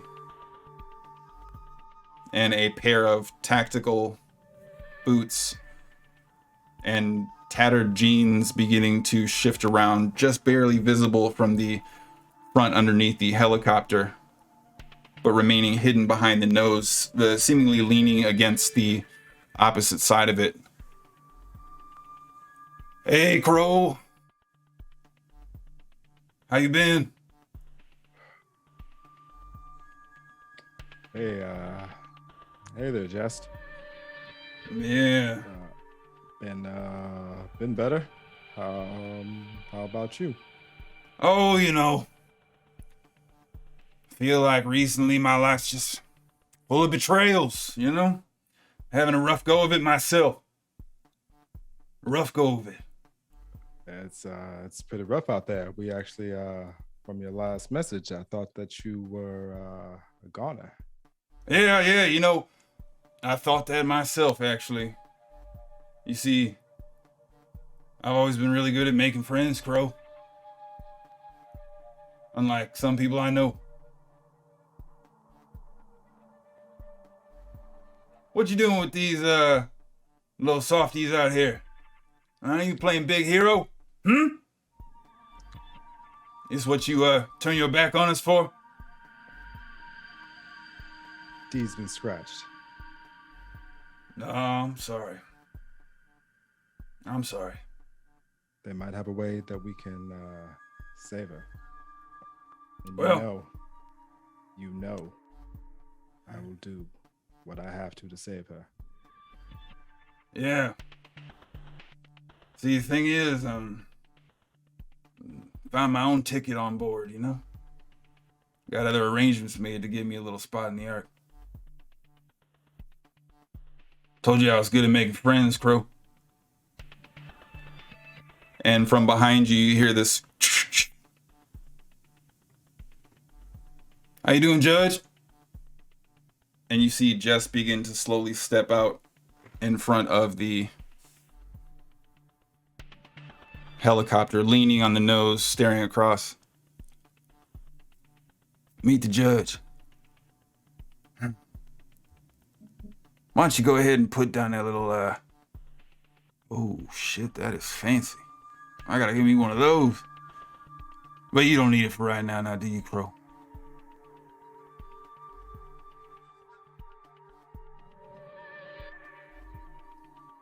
Yeah. There you go. For old time's sake and all. Why don't you come over here and I'll give you a big old hug. Show you how much I miss you. I bet you liked it. I'm a big And hugger. you see him move around the corner carrying this large revolver in his hand. Begins taking steps towards you. You see, Crow, you're part of my deal. Apparently, you're like a little rat in a cage. A little toy bitch to get used up by some brain in a lab somewhere. Pathetic, really.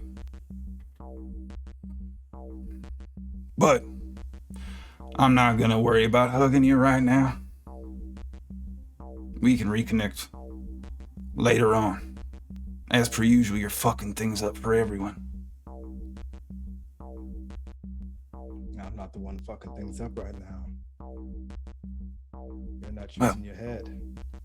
We'll see. Make an effort to harness your grit, please.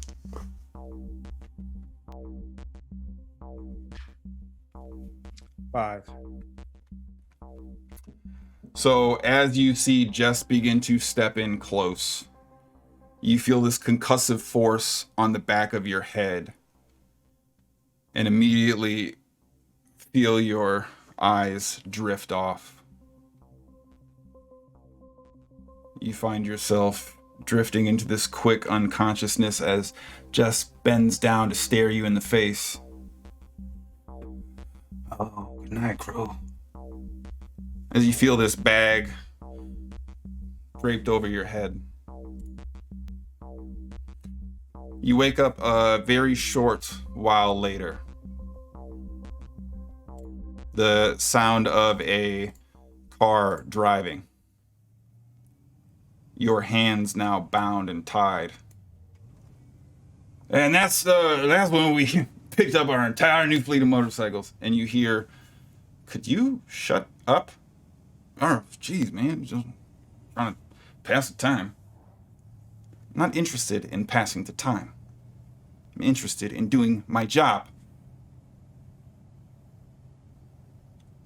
And eventually you hear the vehicle come to a halt. Eventually coming to this a full stop as the individuals you hear shifting, movement, finding their way outside of the vehicle before you find yourself dragged and thrown to the ground, this concussive force slamming you to the ground. Again, Jeff's voice very close in your ear. All right, Crow, get up. Dragged onto your knees so you can sit up before the bag is pulled off of your head. You look around to see trees,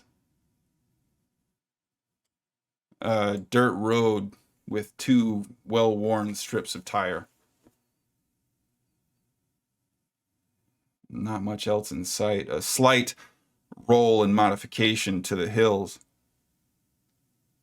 Jess moving behind you with a knife, runs it up in between your wrists, cutting your bondings loose. And there in front of you, wearing this all-black tactical gear, a very small, compact assault rifle tight to the chest. A large A-shaped logo on this black vest. Balaclava covering most of the face. Strong, masculine form, slightly less than your height, but certainly well built. Individual pulls their balaclava off and stretches a little bit, shifting their rifle off to the side. You can call me Gear.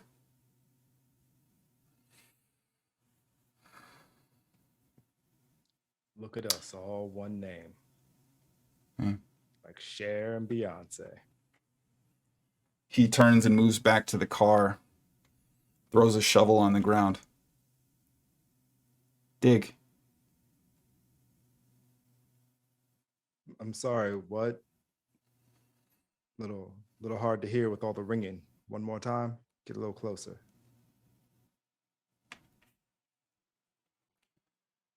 Here's the deal. I don't like this any more than you do. Got a job to do.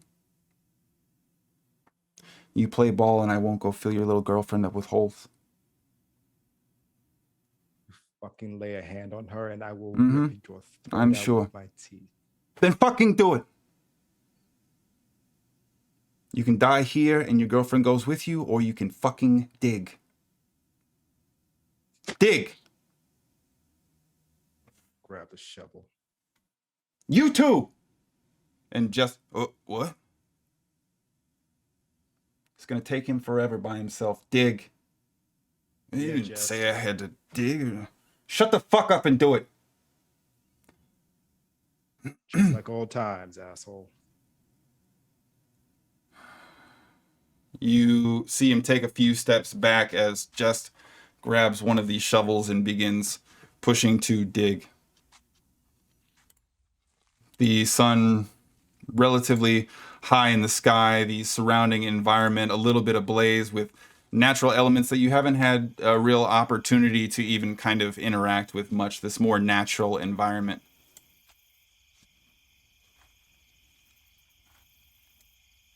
"45 minutes, nearly an hour as the two of you continue to push down. Come on, man, it's deep enough. It's fine. Look, you I didn't fuck. ask I'm you digging to my own talk. grave. I want it to be at least deep enough. You're right, Jess, it's deep enough. It's just poor workmanship right there. And immediately you see Jess take 3 rounds in the chest before slumping down into the grave.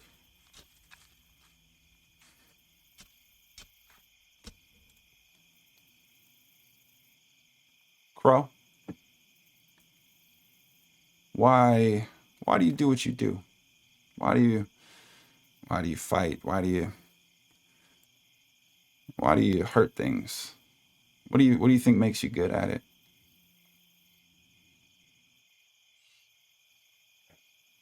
One part nature, one part nurture, one part a lot of pent up fucking rage. Combination of skills and circumstance, maybe then.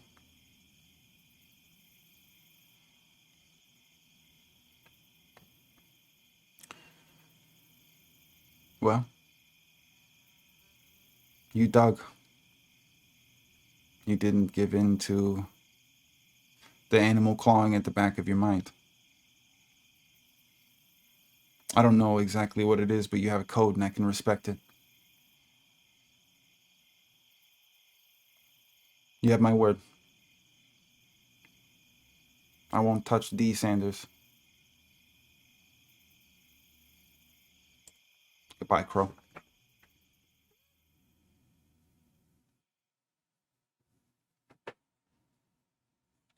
And to those of you out there surviving,